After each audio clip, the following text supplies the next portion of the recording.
A guilty plea from the key player in a major fraud scheme in southern West Virginia. Bob Aaron updates us on the conspiracy to commit mail fraud plea where $3.4 million was stolen from the Boone County school system. Inside the Charleston Federal Courthouse, Michael David Barker, the former Boone County Schools maintenance director, pled guilty to conspiracy to commit mail fraud.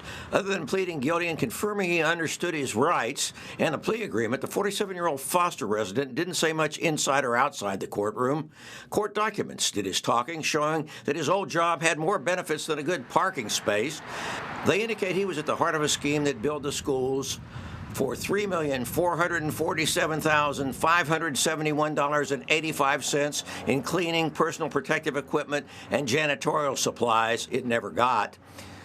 Acting U.S. Attorney Lisa Barker says he took advantage of the COVID-19 pandemic relief funds and put his own greed above the interests of the Boone County school system and the children it serves. It's not even clear that the Boone County school system had room to store all the material it got charged for in the scheme.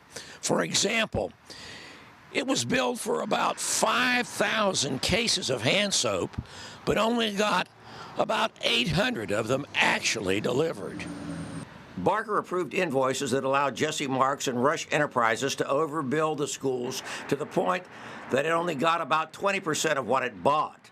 Barker admitted he spent the cash delivered by Marks to buy vehicles and equipment and make substantial improvements to his residence in Foster.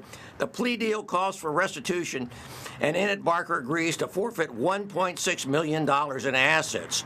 Marks pled guilty to the same charge in February. Barker's parents pled guilty to a bank law violation by trying to dodge reporting laws when depositing the money.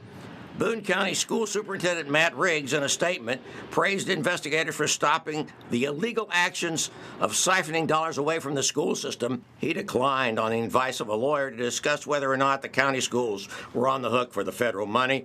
Barker faces up to 20 years in prison, but remains free on bond until his July sentencing. In Charleston, Bob Aaron, Eyewitness News. And speaking of that sentencing, Barker's sentencing will happen at 2 p.m. on July 31st.